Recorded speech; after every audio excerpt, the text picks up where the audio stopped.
하세요. 하나님을 기쁘시게 해드립시다. 기쁘게 하는 자의 마음에는 기쁨이 있어야 돼요. 내 마음이 불안하고 걱정스럽고 염려가 가득 찬데 남을 기쁘게 해준다. 그 짜증나는 일이거든요. 또 기쁘게 해줄 수도 없어요. 그래서 내가 하나님을 기쁘시게 한다 그럴 때는 우리가 신앙적 표현으로 내가 하나님을 사랑해야만 돼요. 일단 사랑하는 마음이 우리 안에 있으면은 기쁨이 있습니다. 또 서로 사람들 관계도 그렇잖아요. 우리가 젊은 사람들이 연애를 해서 사랑을 한다. 그러면은 서로 말을 잘 귀담아 듣어요. 말을 또 잘 듣고, 그리고 어떻게 하면 또 서로를 위하는 뜻에서 서로 이렇게 좋은 것으로 서로 이렇게 나누려고 그러고, 이게 일반적인 마음이잖아요. 그러니까 서로의 말에 귀를 기울이고 따라가는 것이 일반적인 어떤 상식적인 수준이란 말입니다. 그래서 우리가 하나님을 기쁘시게 한다 그러면 하나님을 사랑하는 거예요. 우리가 일반적으로 신앙생활 한다 그러면은 하나님을 사랑하는 게 더 커야지, 만약에 세상을 사랑하는 게 더 크다 그러면 그거는 하나님을 사랑하는 게 아닙니다. 그래서 15절을 한번 먼저 볼게요. 15절 다 같이 읽습니다. 이 세상이나 세상에 있는 것들을 사랑하지 말라. 누구든지 세상을 사랑하면 아버지의 사랑이 그 안에 있지 아니하니. 이렇게 세상을 사랑하면 아버지의 사랑이 그 안에 있지 않다. 그럼 거꾸로 갈게요. 아버지의 사랑이 우리 안에 있다고 하면은 그건 어떤 의미일까? 그게 5절이에요. 5절 다 같이 5절입니다. 그 앞에 다 같이 읽습니다. 누구든지 그의 말씀을 지키는 자는 하나님의 사랑이 참으로 그 속에서 온전하게 되었나니 이로써 우리가 그의 안에 있는 줄을 아노라. 아멘. 그의 안에 있는 사람은 하나님의 사랑이 그 안에 있고, 하나님의 사랑이 있다는 것은 그의 말씀을 지키는 자라고 가르쳐 주고 있습니다. 그러나 사도 요한뿐만 아니라 예수님께서 친히 말씀하셨잖아요. 너희가 나 사랑하니 그러면 내 계명을 지켜라. 이렇게 말씀하셨어요. 계명을 지키는 거예요. 아까 서론적으로 얘기할 때 서로 사랑의 관계라 그러면 서로 말을 귀담아 듣고 서로 지키는 게 사랑의 관계. 사랑의 관계라 그러면서 서로 말을 서로 안 들어주고 자기 마음대로 그냥 한다. 이거는 말이 안 되잖아요. 마찬가지예요. 너희들이 날 사랑하냐 그러면 예수님께서도 그러면 내 계명을 지켜라. 그러니까 내 말을 지켜라. 그러니까 똑같은 맥락이거든요. 누구든지 내 말을 지키는 자는 하나님의 사랑이 그 속 안에 있고, 그리고 그가 하나님 안에 있는 것이 확증된다는 겁니다. 우리가 하나님을 사랑하려면 신앙의 기본적인 것을 우리가 알고 가야 돼요. 그것이 오늘 본문 말씀이기도 합니다. 왜냐하면 여기 자녀들아 내가 너희에게 쓰는 것은 너희 죄가 그의 이름으로 말미암아 사함을 받았느니라. 자녀들아, 이거는 우리 전체에 대한, 성도들에 대한 호칭이기도 합니다. 자녀들아, 먼저 너희들이 너희 죄가 그리스도 안에서 사해졌다는 사실을 알라는 겁니다. 이게 우리 신앙의 가장 기본이고 전체입니다. 주님으로 말미암아 우리가 모든 죄에 대한 것을 용서함 받았다고 하는 그 사실을 우리가 모르고 가면 신앙의 시작이 안 됩니다. 그래서 오늘 말씀에 보면 12절에 자녀들아 내가 너희에게 쓰는 것은 너희 죄가 그의 이름으로 말미암아 사함을 받았으며, 14절에 가서 보니까 아이들아 내가 너희에게 쓴 것은 너희가 아버지를 알았으며 라고 되어 있습니다. 그러니까 여기서 여러분들이 내가 너희에게 쓰는 것은, 지금 사도 요한이 서신을 써요. 그리고 그 서신을 받아보는 입장에서 볼 때는 내가 너희에게 쓴 것은 이렇게 표현이 되는 거예요. 그러니까 똑같은 거예요. 사도 요한이 쓸 때는 내가 너희들에게 쓴다. 받는 입장에서는 내가 너희들에게 쓴 것은 이거 아니냐라는 표현이거든요. 그 뭐 별로 중요한 건 아니에요. 그런데 내가 너희에게 쓴 것은 너희가 아버지를 알았다라고 말하고 있는 거예요. 그러니까 죄사함 받는 거하고 아버지를 아는 거하고 무슨 상관인가? 예수님께서 하나님 아버지와 나를 아는 것이 영생을 얻는 거라고 가르쳐줘요. 그러니까 영생을 얻는 거는 구원의 결정입니다. 결과입니다. 그리고 구원은 예수님을 믿고 나갈 때, 그러니까 아버지와 아들을 아는 거, 여기서 너희가 아버지를 알았다고 하는 것은 바로 예수님을 알고 하나님 아버지를 아는 것을 의미하고 있는 거예요. 그래서 죄 사함을 받는 그 일은 하나님 아버지를 아는 거예요. 이게 신앙의 기본이면서 이것이 우리 안에 깊이 스며들고 새겨져서 그것이 나의 신앙의 고백으로 되어지는 것을 신앙적으로 아버지와 젊은 층으로 이렇게 나눠서 얘기를 해요. 그래서 뭐라 그러냐면은 아비들아 내가 너희에게 쓰는 것은 너희가 태초부터 계신 이를 알았음이요라고 13절에 돼 있고 14절에도 똑같이 아비들아 내가 너희에게 쓴 것은 너희가 태초부터 계신 이를 알았다고 가르쳐주고 있습니다. 태초부터 계시니 즉 예수 그리스도에 대해서 너희가 안다는 거예요. 여기서 안다고 하는 것은 경험적으로 아는 거예요. 지식적으로 아는 게 아니고 경험적으로. 그래서 노인들에게 있어서의 가장 특징이요 장점이 뭐냐면 그 경험을 통한 지식이거든요. 지혜고. 바로 이 신앙도 너희들이 예수 그리스도로 말미암아 죄 사함 받은 거 알지 않느냐? 근데 이게 아는 것이 경험이 되는 거예요. 그 경험된 신앙을 가지고 있는 그들을 이렇게 아비들아 너희들이 태초에 계신 이를 너희가 알았다고 가르쳐주고 있는 거예요. 그래서 사도 요한은요 이 1장 1절 2절에 보면 이렇게 가르쳐줘요. 태초부터 있는 생명의 말씀에 관하여는 우리가 들은 바요 눈으로 본 바요 자세히 보고 우리의 손으로 만진 바라. 이 생명이 나타나신 바 된지라. 이 영원한 생명을 우리가 보았고 증언하여 너희에게 전하노니 이는 아버지와 함께 계시다가 우리에게 나타나신 바 된 이신이라라고 가르쳐줘요. 그러니까 이 신앙의 예수 그리스도에 대한 신앙의 뿌리를 깊이 가지고 있는 것을 아비의 신앙으로 보는 거예요. 그래서 너희들이 그런 경험이 있고 그런 은혜 가운데 있지 않느냐. 그러기 때문에 너희들은 앞으로 좌로우로 치우치지도 않고 더 하나님을 향해서 달려가라고 가르쳐 주는 겁니다. 그러니까 이 믿음은 흔들리는 믿음이 아니에요. 그러니까 너희들이 그런 믿음을 가지고 살라는 거예요.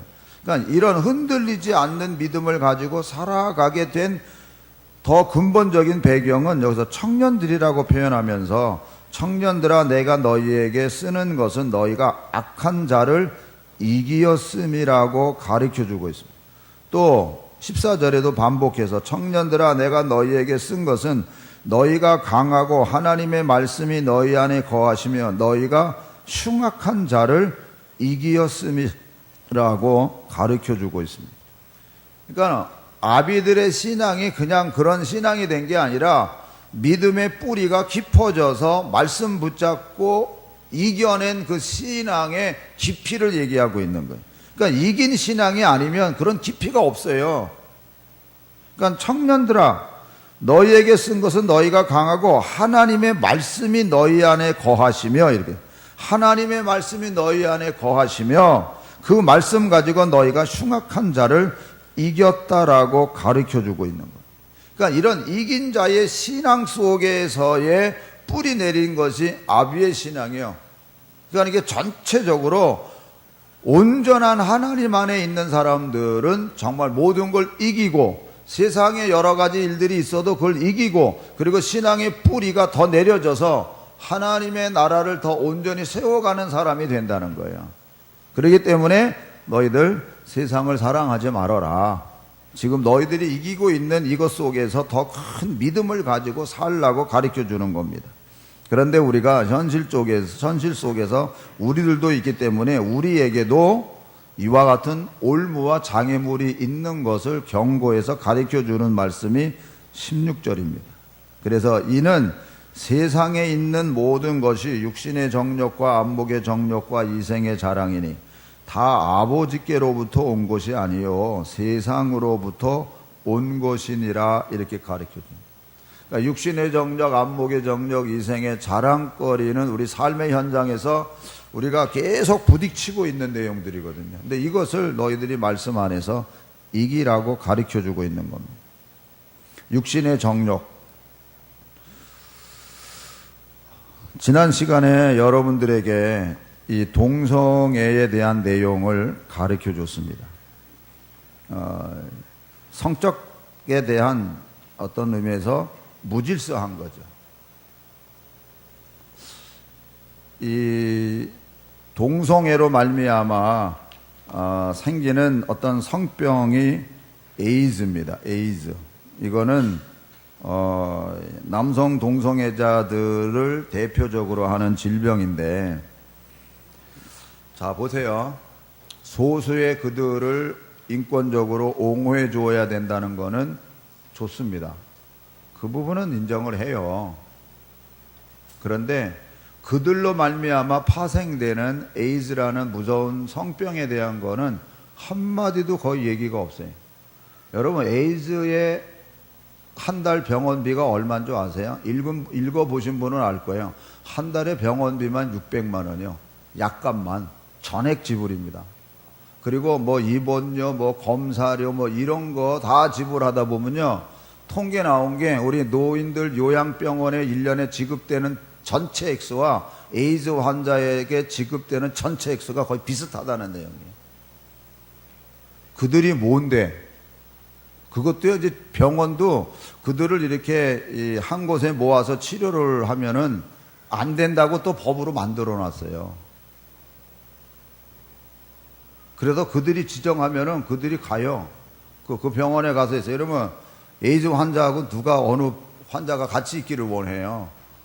아니, 그거는 어떤 의미에서는 특수한 병이고 그렇기 때문에 이렇게 집단으로 이렇게 어느 병원에 지정해서 치료하는 게 그게 뭐가 잘못된 거예요? 그런데 그것도 못하게 돼 있어요. 근데 이런 것에 대해서는 아무 얘기가 없어요. 그거 얘기하면 무슨 큰일 나는 줄 알아요. 여러분들이 이걸 꼭 읽어보세요. 그런데 문제는 이런 동성애에 대한 법을 만드는 과정에서 동성애법만 얘기되는 게 아니라니까요.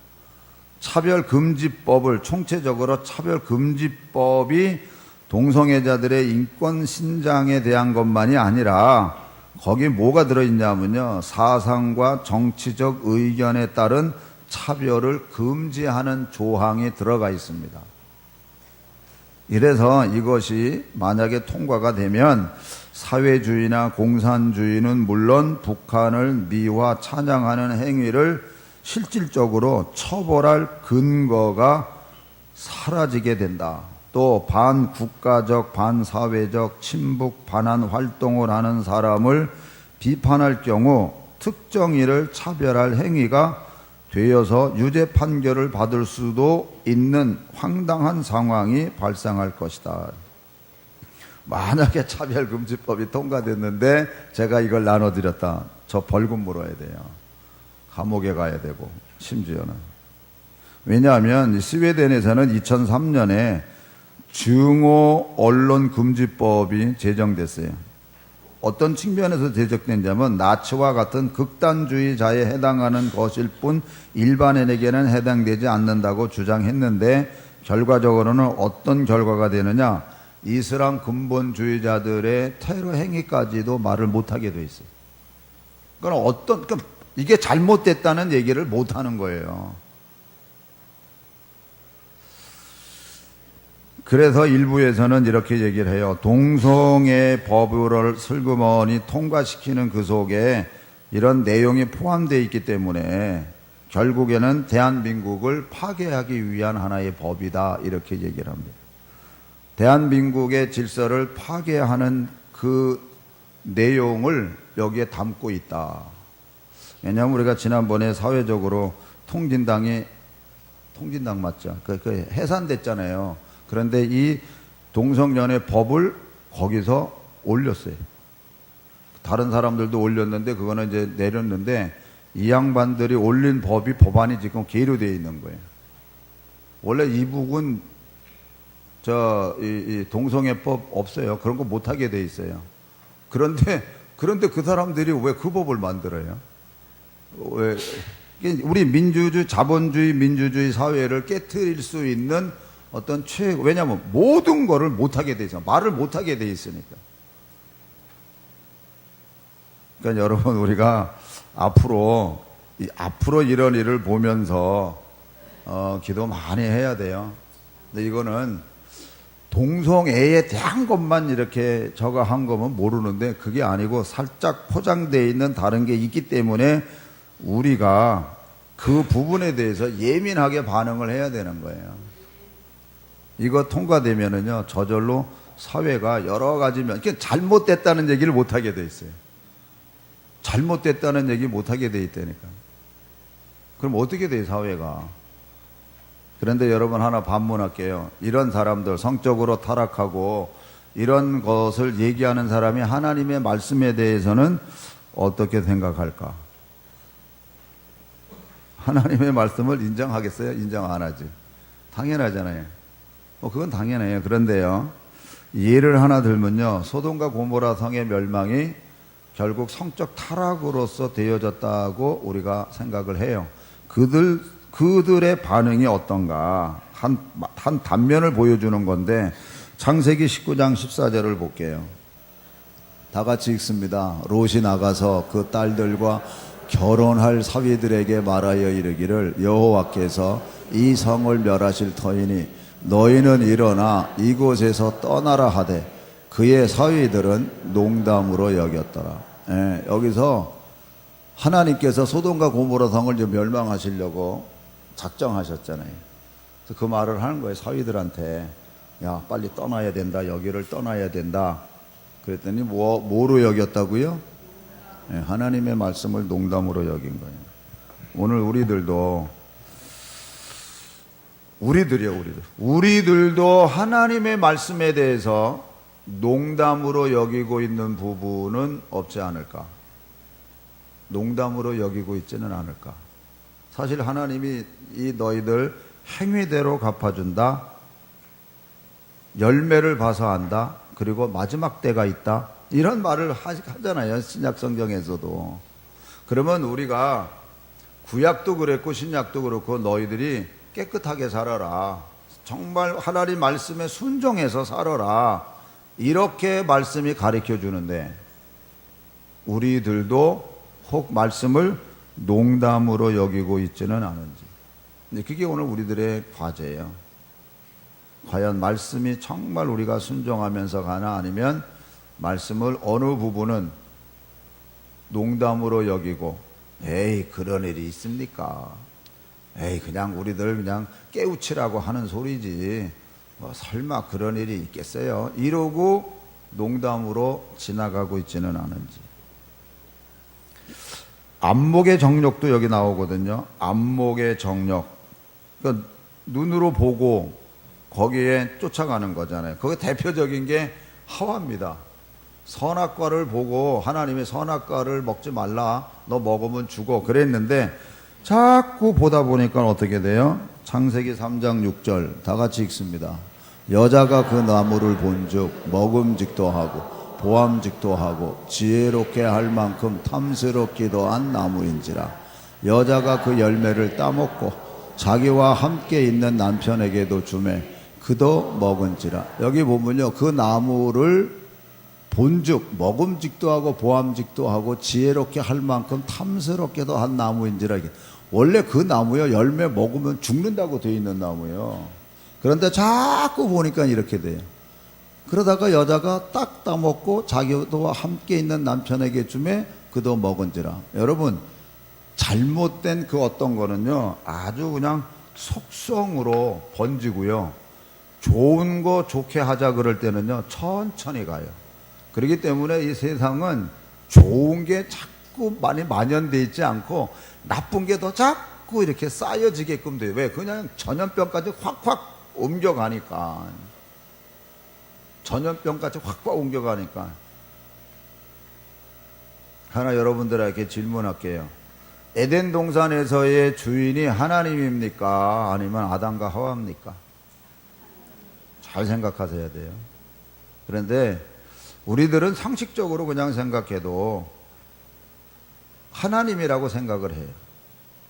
그런데 분명히 아담과 하와를 위해서 에덴 동산 만들었고 너 그거 다 다스리라 그랬고, 그리고 딱 하나 얹혀놓은 말씀이 선악과를 먹으면 너 죽어. 그러니까 그거 먹지 마. 그 말만 얹혀놨어요. 그러니까 아담과 하와 입장에서는요, 에덴 동산에서의 주인은 나라고 생각할 수 있어요. 하나님이 아니고. 여러분의 인생의 주인은 여러분이요, 하나님이요, 예수님이요. 그러면 예수님이라고 만약에 얘기를 하면 예수님 말씀 따라 우리가 살아가고 있습니까? 그래서 말씀 따라 참습니까? 인내합니까? 하고 싶은 말 하지 않고 꿀꺽하면서 갑니까? 아니잖아요. 주인은 예수님이라 하면서 내가 주인 돼서 내가 하고 싶은 행동, 내가 하고 싶은 말 다 하잖아요. 그게 우리 현주소래니까요. 그거를 이사야 선지자가 이스라엘 백성을 빗대서 이렇게 얘기를 해요. 이사야 1장 2절에서부터 4절 볼게요. 하늘이여 들으라, 땅이여 귀를 기울이라. 여호와께서 말씀하시기를 내가 자식을 양육하였거늘 그들이 나를 거역하였도다. 소는 그 임자를 알고 나귀는 그 주인의 구유를 알건만은 이스라엘은 알지 못하고 나의 백성은 깨닫지 못하는도다 하셨도다. 슬프다, 범죄한 나라여, 허물진 백성이여, 행악의 종자여, 행위가 부패한 자식이로다. 그들이 여호와를 버리며 이스라엘의 거룩하신 이를 만홀히 여겨 멀리하고 물러갔도다. 예, 하나님과 이스라엘 관계에는 자식의 관계면서 때로는 주종의 관계일 수도 있거든요. 그런데 여기 보면 이스라엘의 거룩하신 그 하나님을 만홀히 여겼다. 결국 무시하는 거죠. 무시하는 거. 내가 주인이 되는 거예요. 내가. 하나님이 주인이 아니고. 그래서 내가 주인 돼서 내가 하나님을 무시하면서 나가는 거예요. 그러니까 아담과 하와가 하나님의 말씀을 무시한 거잖아요. 그래서 먹으면 죽는다고 했는데도 그냥 홀랑 따먹은 거 아니에요. 결국 그 행동이 뭐예요? 하나님을 무시하는 거죠. 오늘 우리들도 하나님 앞에서 신앙생활을 해나갈 때 이번 한 번만 이라는 그 어떤 명제 속에서 선악과 따먹고 가는 행위는 없지 않은가. 그러니까 이걸 하나님을 말씀 그대로 하면요, 저들이 나를 만홀히 여겼다라고 가르쳐주고 있습니다. 그리고 세 번째는 뭐예요? 이생의 자랑이라고 되어 있어요. 이생의 자랑. 이생의 자랑은 뭐예요? 밑에 깔려 있는 게 허영심입니다. 그러니까 자기 하고 싶은 대로 하는 거, 자기 마음 가는 대로 하는 거예요. 이생의 자랑. 신명기 32장에 보면요, 이런 말씀이 나와요. 이건 이스라엘에 대한 예언이고 축복인 말씀인데 그들의 한 행위에 대한 것을 가르쳐주고 있는 말씀입니다. 다 같이 읽습니다. 어리석고 지혜 없는 백성아, 여호와께 이같이 보답하느냐? 그는 내 아버지시요 너를 지으신 이가 아니시냐? 그가 너를 만드시고 너를 세우셨도다.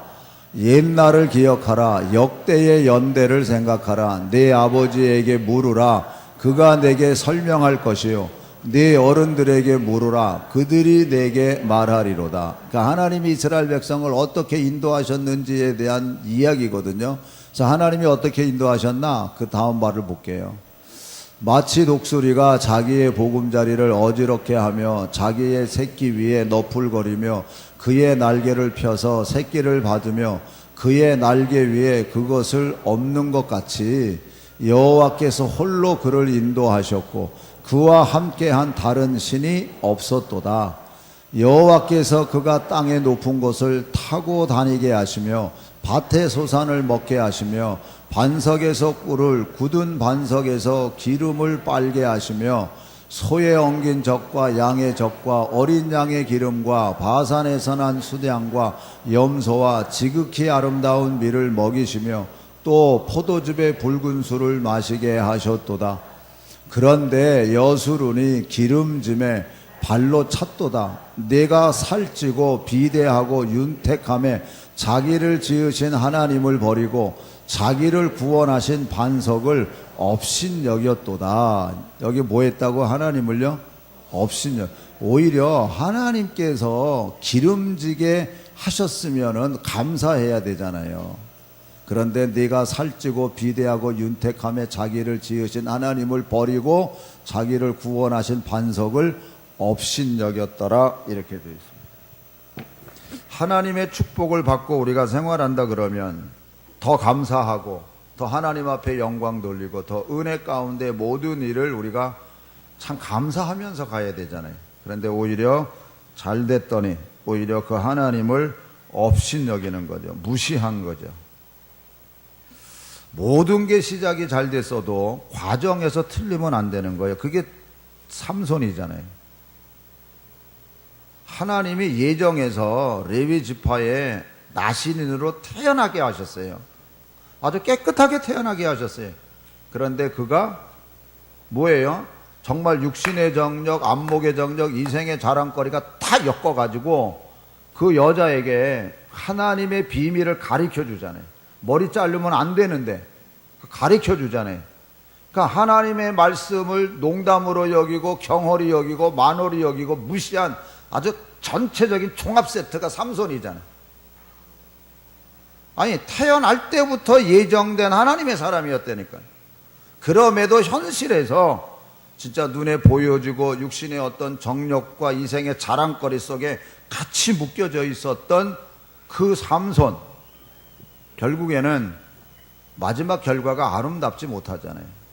그러니까 오늘 우리들도 정말 하나님을 사랑한다고 하면 하나님의 말씀이 우리 마음비에 새겨져 있어서 그 말씀이 우리를 인도하고 그 말씀에 순종하고 그 말씀대로 해야 되거든요.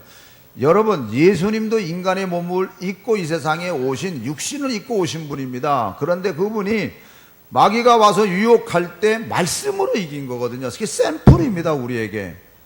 그분의 경험 가지고 이긴 게 아니에요. 말씀을 가지고 이긴 거예요. 그래서 오늘 우리들도 말씀으로 나를 치고 말씀으로 나를 다스리면서 내가 하나님 말씀에 순종하는 모습으로 영광 돌려야 돼요. 그러나 우리가 순간이라도 말씀을 농담으로 여기거나 만홀히 여기거나 엽심 여기면서 무시를 하면 우리는 세상을 사랑하는 사람이 되고 마는 겁니다. 거기에는 신앙의 삶에 이김이 없어요, 여러분.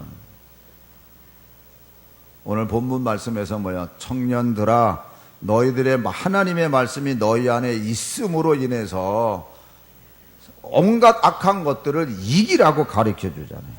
할렐루야. 우리 옆에 분하고 이렇게 인사하세요. 예수님을 더 사랑합시다.